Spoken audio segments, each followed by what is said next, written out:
Ons luister vanoggend na die Here se stem uit die tweede brief van die apostel Johannes. 2 Johannes gaan ons daai hele brief saam lees. Hy is die kortste boek in die Nuwe Testament. So hy het net een hoofstuk. En ons gaan op die boodskap van die brief in die geheel die klem laat val, maar in die besonder ook dan op vers 7 en vers 9 van 2 Johannes. Ons luister dan saam na die Here se stem van vers 1 af. Die ouderling aan die uitverkore vrou en aan haar kinders, wat ek in waarheid liefhet, en nie ek alleen nie, maar ook almal wat die waarheid leer ken het, terwille van die waarheid wat in ons bly en by ons vir ewig sal wees. Genade, barmhartigheid, vrede sal met julle wees van God die Vader en van die Here Jesus Christus, die Seun van die Vader, in waarheid en liefde. Ek was baie bly dat ek van u kinders gevind het wat in die waarheid wandel, soos ons 'n gebod van die Vader ontvang het. En nou bid ek u uitverkore vrou, nie asof ek hier 'n nuwe gebod skryf nie, maar een wat ons van die begin af gehad het, dat ons mekaar moet lief hê. En dit is die liefde, dat ons wandel volgens sy gebooie. Dit is die gebod, soos julle van die begin af gehoor het, dat julle daarin moet wandel. Want baie verleiers het in die wêreld ingekom, die wat nie bely dat Jesus Christus in die vlees gekom het nie. Dit is die verleier en die anti-kris. Wees op julle hoede, dat ons nie verloor wat ons deur arbeid verkry het nie, maar 'n volle loon ontvang. Elkeen wat 'n oortreder is en nie bly in die leer van Christus nie, hy het God nie. Wie in die leer van Christus bly, hy het die Vader sowel as die Seun. As iemand na julle kom en hierdie leer nie bring nie, ontvang hom nie in die huis nie en groet hom nie. Want die een wat hom groet, het gemeenskap aan sy bose werke. Alhoewel ek baie het om aan julle te skrywe, wou ek dit nie met papier en ink doen nie, maar ek hoop om na julle te kom en van mond tot mond te spreek, sodat ons blydskap volkome kan wees. Die kinders van u uitverkore suster groet u. Amen. Vers 7 en vers 9 gaan ons die klem op laat val in die besonder, want baie verleiers het in die wêreld ingekom, die wat nie bely dat Christus in die vlees gekom het nie, dit is die verleier en die anti-kris. En dan vers 9, elkeen wat 'n oortreder is en nie bly in die leer van Christus nie, hy het God nie. Wie in die leer van Christus bly, hy het die Vader sowel as die Seun.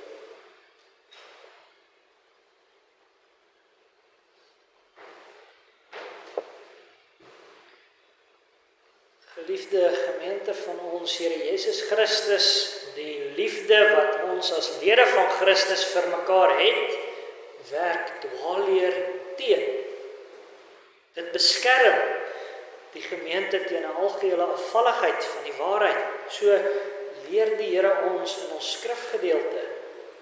Die apostel Johannes begin hierdie brief volgens vers 1 met die woorde: die ouderling aan die uitverkore vrou en aan haar kinders wat ek in waarheid liefhet, en nie ek alleen nie, maar ook almal wat die waarheid leer ken het. Johannes noem homself die ouderling en hy skryf vir wat hy noem die uitverkore vrou. En dis nie een of ander letterlike vrou nie, dit is 'n gemeente, 'n kerk. So word die kerk ons immers telkens in die Bybel as 'n vrou uitgebeeld. Die kerk is die uitverkore vrou, die bruid wat die Vader van ewigheid af bestem het om aan sy Seun Jesus Christus te behoort. Dit is dus 'n brief wat die apostel gerig het aan 'n spesifieke gemeente. En wie die gemeente was, weet ons nie. Maar die bedoeling van die Heilige Gees is baie duidelik om hierdie brief te adresseer aan die kerk deur die eeue. Daarom het ons dit immers in ons Bybels. Christus bedoel dit wat hier binne staan ook uiteindelik vir ons gemeente hier, ons die uitverkore vrou. So begin die apostel sy brief. Maar dan maak hy dit ook heeltemal duidelik, dat hy die gemeente waarvoor hy hierdie brief skryf, in waarheid liefhet. Hoor jy daar, broer en suster, die apostel maak dit duidelik dat hy nie een of ander algemene tipe liefde vir die gemeente het nie. Dis nie maar net een of ander tipe gevoel of sentiment nie. Dis ook nie maar net dat hy baie van hulle hou nie. Die liefde van die apostel is 'n gekwalifiseerde liefde. Die waarheid kwalifiseer sy liefde. Dit gee definisie aan sy liefde. Hy het nie die gemeente buite die waarheid om lief nie. Dit is immers onmoontlik. Liefde sonder waarheid is per definisie geen ware liefde nie. Die liefde in die waarheid, dus hoe die band tussen medegelowiges lyk. Daarom noem die apostel ook dat hy nie net die gemeente in die waarheid lief het nie, maar dat almal wat die waarheid leer ken het, dat almal mekaar so lief het. Die gedagte van waarheid en liefde kom dan deur hierdie hele kort brief aan die orde. Johannes maak dit duidelik van die inleiding en die seëngroet van die brief af. Maar hoor ons, hy gaan verder om sy blydskap uit te druk in vers 4 van ons skrifgedeelte. Ek was baie bly dat ek van die kinders gevind het wat in die waarheid wandel, soos ons 'n gebod van die Vader ontvang het. Johannes se vreugde is dat die gemeente in die waarheid wandel. Hulle wyk nie af van die gebooie wat die Vader aan hulle bekend gemaak het nie. En Johannes sê vir hulle, hy weet dit, want hy het sommige van die kinders, waarskynlik lidmate van hierdie gemeente ergens raakgeloop en gesien dat hulle nog aan die waarheid vashou, dat hulle in die waarheid wandel. Nou kom daar van die apostel se kant af dan 'n ernstige oproep in vers 5. En nou bid ek u uitverkore vrou, nie asof ek u 'n nuwe gebod skryf nie, maar een wat ons van die begin af gehad het, dat ons mekaar moet lief hê. Daar is 'n geweldige dringendheid in Johannes se woorde. Hy pleit selfs by hierdie gemeente van wie hy gehoor het dat hulle in die waarheid wandel, dat hulle mekaar moet lief hê. Dadelik kan ons wonder, waarom hierdie dringende oproep? Johannes lê self soveel klem op hierdie opdrag dat hulle mekaar moet lief hê, dat hy vir die gemeente daarop wys dat dit hulle opdrag van die begin af was. Hulle het dit van die begin af gehoor volgens ons skrifgedeelte. Hy herinner hulle ook daaraan dat liefde beteken om te hou by die Here se gebooie. Die praktiese uitvoering van liefde is die nakoming van God se gebooie teenoor hom en teenoor mekaar. Mens kan nie buite God se wil om regtig aan iemand lief te bewys nie. Liefde kom tot uitdrukking in ons gehoorsaamheid aan God. Dit is inderdaad 'n dringende oproep, julle moet mekaar lief hê. Maar wat ook vreemd op die oorval is dat Johannes eintlik verlig klink wanneer hy vertel dat hy bly was oor die feit dat hy kan sien die gemeente is nog in die waarheid. Waarom hierdie verligting? Waarom hierdie dringende oproep tot die liefde? Is dit dalk omdat hierdie gemeente so ernstig aan die waarheid vasgehou het dat hulle die onderlinge liefde nagelaat het? Baie verklaarders lê hierdie gedeelte so uit. Ons hoor maklik dat hierdie gemeente se stryk waarna hulle waarskynlik getrap het, was dat hulle werklik erns gemaak het met die waarheid, met die skrif en die belydenis, maar dat hulle nie noodwendig van liefde gestraal het nie. En dit is eintlik ook 'n klag wat baie keer na ons gereformeerdes se kant toe gegooi word. Ons hoor deesdae baie keer mense sê byvoorbeeld dat die belydenis en die waarheid is belangrik, maar wat van die liefde? Is daar nie ruimte vir toleransie en verskillende leerstellings terwille van die liefde nie? Uiteraard ons nie die waarheid aanhang sonder om te straal van onderlinge liefde nie. Maar dit is nie die kwessie in hierdie brief nie. Dit is nie die antwoord waarby ons skrifgedeelte ons uiteindelik uitbring nie. Broer en suster, ons skrifgedeelte gee vir ons 'n ander rede hoekom ons die waarheid in liefde moet beoefen.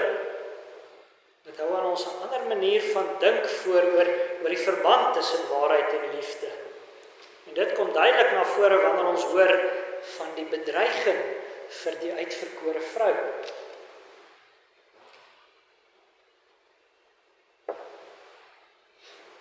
Hoe motiveer Johannes sy dringende aanmaning in vers 7 van ons skrifgedeelte, sy oproep? Want baie verleiers het in die wêreld ingekom, die wat nie bely dat Jesus Christus in die vlees gekom het nie. Dit is die verleier en die anti-kris. Dit is die rede wat Johannes gee hoekom ons as gemeente in liefde moet leef. Daar is talle verleiers wat in die wêreld gekom het.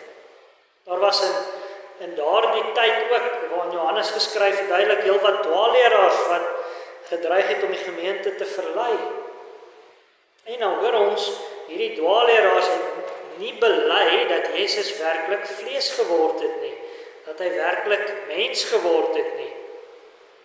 Hulle sou met ander woorde daai deel van ons belydenis wat sê Jesus is gebore uit die maagd Maria, dit sou hulle nie aanvaar nie. So baie mense dalk wou redeneer, maar dis dan net 'n klein deeltjie van die leer. Is dit werklik regverdig van die apostel om hierdie verleiers, om hulle verleiers te noem, om hulle uiteindelik selfs anti-Christe te noem? Broer en suster, as Jesus nie werklik mens geword het, na liggaam en siel nie, dan sou hy nie die mens kon verlos nie. Dit is immers die rede waarom hy regverdige mens moes wees, waarom hy 'n ware regverdige mens moes wees.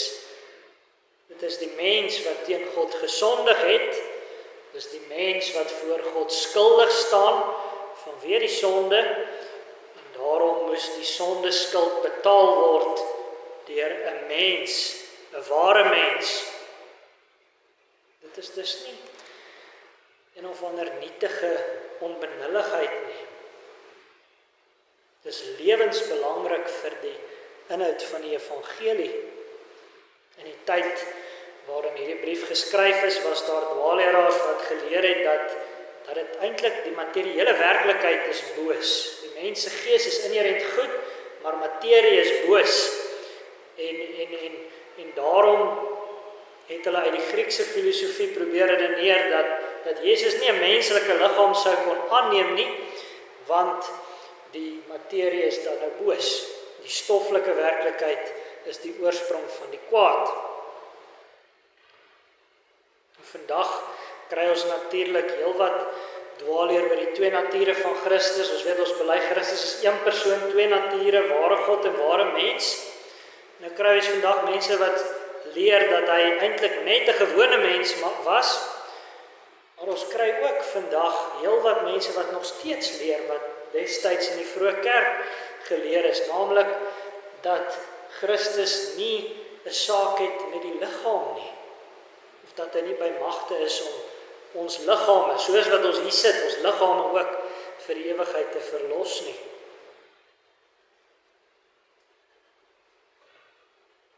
En Jesus is ware God en ware mens, daarom kan hy ons na liggaam en na siel verlos vir ewig. Die dwaling wat Johannes hier aanspreek, is dan uiteindelik so ernstig dat hy diegene wat dit verkondig, onderdane van 'n anti-kris noem. Jou belydenis stel jou immers of van die kant van Christus, of van die kant van die anti-kris. Dis hoekom Johannes beklemtoon dat die dwaalleraars nie bely dat Christus in die vlees gekom het nie. Deur te bely, kies 'n mens kant. Die woordjie bely beteken in die oorspronklike taal letterlik om dieselfde te sê. As jy dus die naam van Christus bely, dan sê jy dieselfde as Christus. Jy sê die woorde van Christus as jou eie. Daarom is belydenis so belangrik. As jy iets wat Christus leer nie wil bely nie, dan weier jy om te sê wat hy sê. Dit is wat die dwaalleraars gedoen het. En as jy dit doen, dan is jy besig om teen te praat.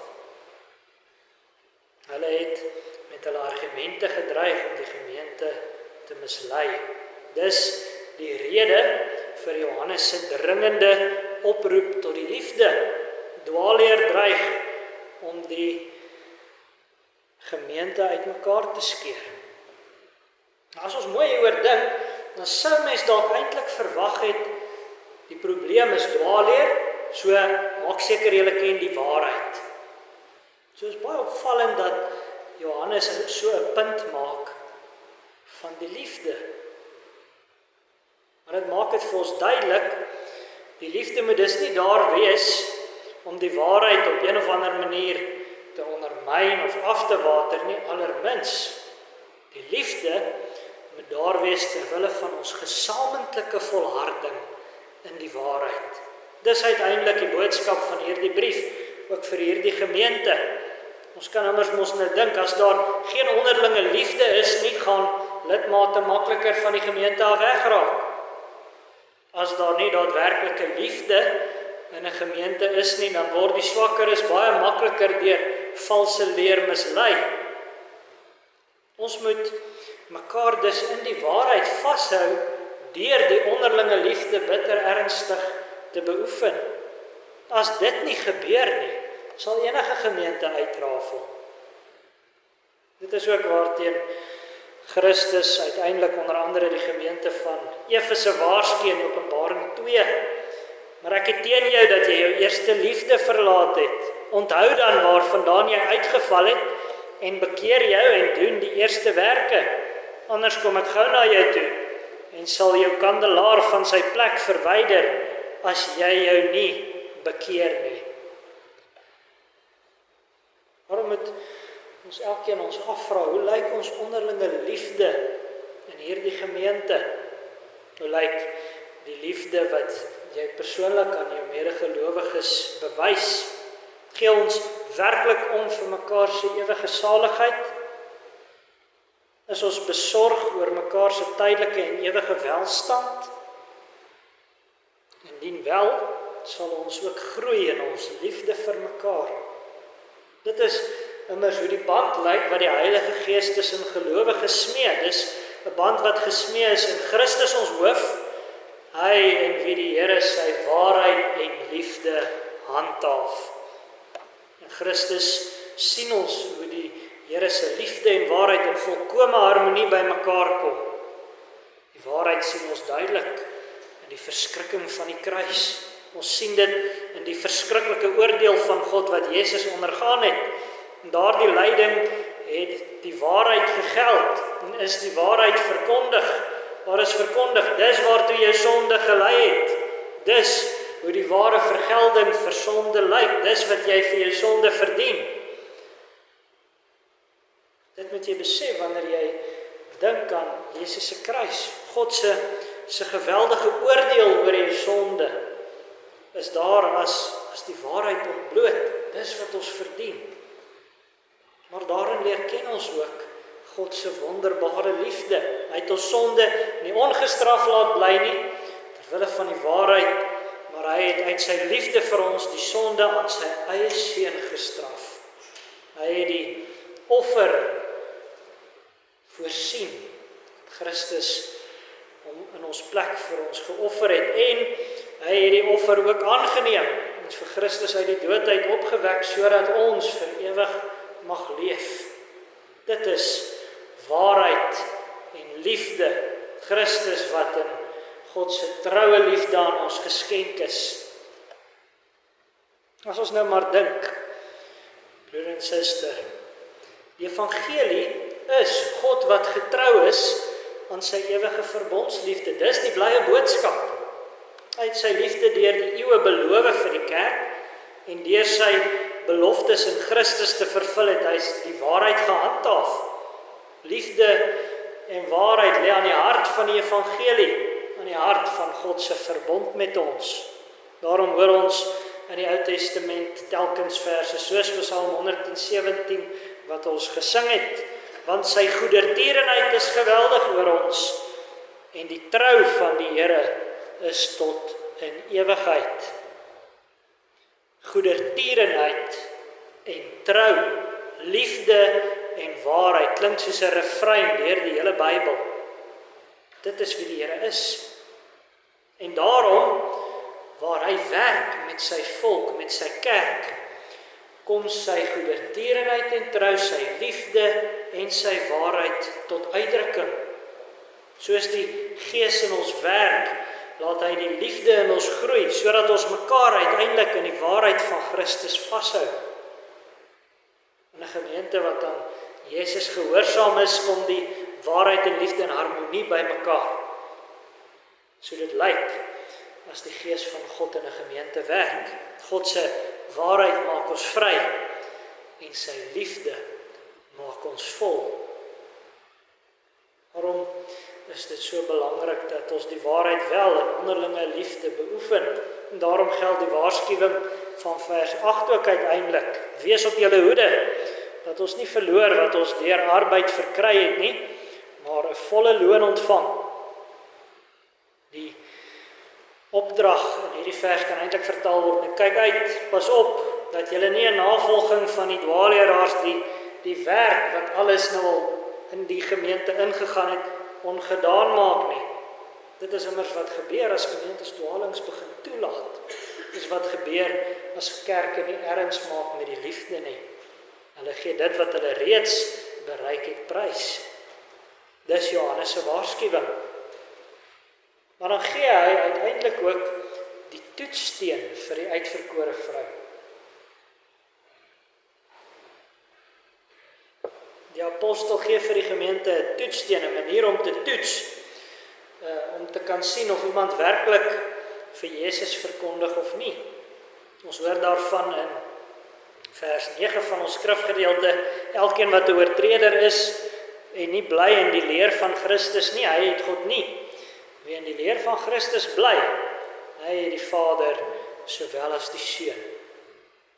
Johannes beskryf hoe ons oortreders moet uitken, en die woordjie wat met oortreder vertaal is, dui op iemand wat buite 'n vasgestelde grens leer of optree.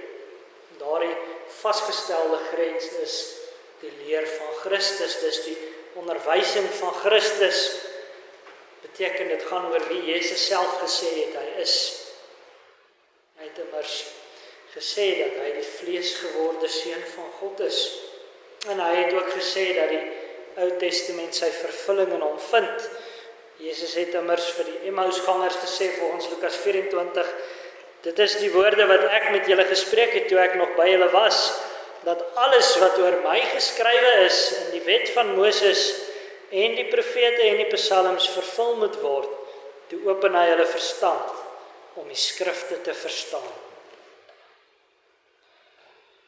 Die leer van Christus is dan uiteindelik die onderwysing van Christus, soos die profete in die Ou Testament en die apostels in die Nuwe Testament dit geleer het. Dit gaan uiteindelik dus oor die hele Bybel. Maar baie keer in die Nuwe Testament, as die apostels verwys na die leer spesifiek, dan gaan dit oor die waarheid wat die gelowiges kernagtig van die Bybel geweet het. Hulle moes weet, deel van die leer, deel van die kernwaarheid is dat Christus wel gebore is uit die maagd Maria. Elkeen wat nie bly in hierdie leer nie, wat nie daarby hou nie, het nie vir God nie. Daar kan nie van hulle gesê word dat hulle boodskappers van God is nie. Maak nie saak hoe oulik of charismaties hulle ook nou al is nie. Maar die teendeel is dan egter ook waar. Elkeen wat wel bly in die leer, het die Vader sowel as die Seun. Hulle het die Vader, maar hulle kan ook verseker wees dat hulle in die vleesgeworde Christus werklik die Seun het. Elkeen wat dus in daardie leer bly is betroubaar in hierdie geval. Gemeentes moet dus kan sien dat 'n leraar getrou bly aan dit wat Christus in sy woord aan ons leer. As hulle dit nie kan sien nie, mag hulle op geen manier toelaat dat 'n leraar hulle huise of hulle gemeentes as 'n platform gebruik vir die verspreiding van sy dwaalleer nie. Dis wat Johannes in die oog het wanneer hy verder in vers 10 tot 11 van ons skrifgedeelte beveel. As iemand na julle kom en hierdie leer nie bring nie, ontvang hom nie in die huis nie en groet hom nie, want die een wat hom groet, het gemeenskap aan sy bose werke. Gelowiges mag op geen manier toelaat dat hulle kerke of hulle huise gebruik word as 'n platform vir die verspreiding van verkeerde leer nie. Dan moet nie ruimte daarvoor wees in 'n gemeente of 'n gesin se lewe dat dwaling 'n vatplek kan kry nie. Jesus leer immers duidelik in Matteus 7, maar pas op vir die valse profete wat in slaapklere na julle kom en van binne roofsugtige wolwe is. Aan hulle vrugte sal julle hulle ken. 'n Mens pluk tog nie druiwe van dorings of vye van distels nie. So dra elke goeie boom goeie vrugte, maar 'n slegte boom dra slegte vrugte. 'n Goeie boom kan geen slegte vrugte dra nie en 'n slegte boom kan ook geen goeie vrugte nie. Elke boom wat nie goeie vrugte dra nie, word uitgekap en in die vuur gegooi. So sal julle hulle dan aan hul vrugte ken. Wie in Christus bly, sal in leer en lewe met Christus ooreenstem. Daarom, broer en suster, laat ons hierdie toetssteen gebruik. Gelowiges is nie veronderstel om maar net goedgelowiglik enige sogenaamde dominee se woorde te aanvaar nie. As ons hoor dat iemand iets oor Christus sê, moet ons mooi luister en toets of dit werklik getrou is om wat Christus sê in die woord. Ouers moet ook hulle kinders leer om dit te toets. Ons moet nie naïef wees hier hoor nie, broer en suster, ons moet ook nie lui wees hier rondom nie. Dit dikwels hoor ons die narratief wat sê, maar al die kerke sê ons eintlik maar dieselfde. Ons maar net klein verskilletjies wat tussen hulle lê. So moet ons nie dink nie. Ons moet bly in die leer van Christus, ons moet dit ken en ons moet luister daarvoor. Daarom, broer en suster, laat ons mekaar in die waarheid bewaar deur daadwerklike liefde aan mekaar te bewys. Wanneer daar in 'n gemeente geen liefde is nie, gaan haar skape verstrooi raak. Laat ons dan elkeen daarop let om in die waarheid van Christus te bly en nie net elkeen individueel nie, maar juis gesamentlik. Daartoe moet ons liefde uiteindelik dien. Die broer en suster, is eintlik 'n preek op sy eie, maar as die Here gawes vir sy gemeente uitdeel, dan is die gawes ook op die terrein van waarheid en liefde. En as hy amptdraers gee, dan is die amptdraers ook daar om toesig te hou oor die waarheid, die ouderlinge en die liefde, die diakens. Daarom en daartoe moet ons dus almal in die gemeente werk. Ouderlinge, diakens, susters en lidmate. As ons dit doen, sal ons uiteindelik die stem van die Vader hoor wanneer hy eendag vir ons sê, mooi so, goeie en getroue diensknegt, oor weinig was jy getrou, oor veel sal ek jou aanstel, gaan in die vreugde van jou Heer. Amen.